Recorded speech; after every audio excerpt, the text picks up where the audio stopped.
Le service météorologique annonce de fortes pluies diluviennes pour cette année 2019.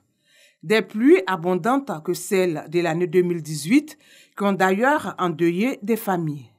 Au regard de la situation, le corps préfectoral s'est rendu à Mosikro dans la commune d'Atekoubé pour sensibiliser les populations vivant sur les flancs de collines, les bassins d'orage et les zones inondables. Il ne faut pas que cette année, on ait encore des dégâts, des décès dus justement à ces inondations. On peut prendre des mesures correctives. Et donc, après ce drame, nous ne pouvons pas comprendre que des bâtiments aient été construits parce que nous sommes dans un bassin d'orage. Donc nous voulons profiter de votre micro pour appeler l'attention de toutes les populations. Les conseils du gouvernement, les conseils des autorités publiques sont des conseils qui ont pour seul but de sécuriser la population. Quand nous demandons d'adopter certains comportements, c'est pour sécuriser tout le monde. Après la pluie l'année dernière, nous avons mis des comités de sensibilisation avec le CGQ, le comité de gestion des quartiers, qui sont nos relais ici, qui ont déjà commencé depuis plus de 2 semaines et nous les accompagnons à faire cela, à sensibiliser nos populations. Nous sommes ici sur le site qui a enregistré 6 morts le 18 juin de l'année dernière pendant la saison des pluies. Le porte-parole des victimes dit être conscient de la situation. Il saisit l'opportunité pour émettre des préoccupations. Nous savons que le problème de logement se pose avec acuité actuellement à Abidjan ici et un peu partout. C'est parce qu'il n'y a pas de logement que nous sommes obligés de venir loger dans des zones à risque.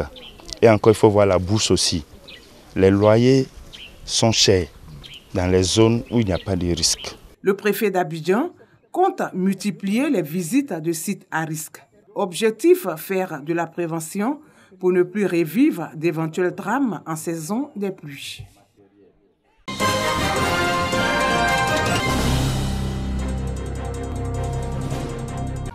Le 13 octobre dernier, 12 des 31 régions se voyaient élire de nouveaux présidents. Pendant ce temps, les autres conseils régionaux sont vus réaménagés.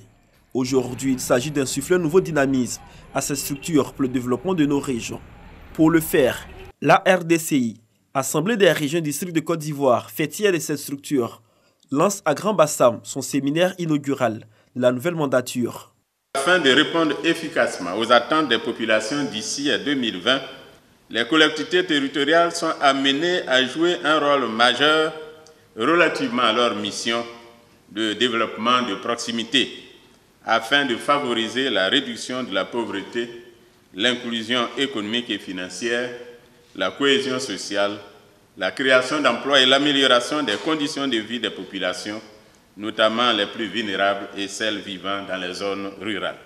Pour y arriver, les conseils régionaux et districts de Côte d'Ivoire bénéficient du soutien technique et financier de plusieurs partenaires, dont le Conseil des collectivités territoriales de l'UEMOA et l'Agence française de développement, AFD.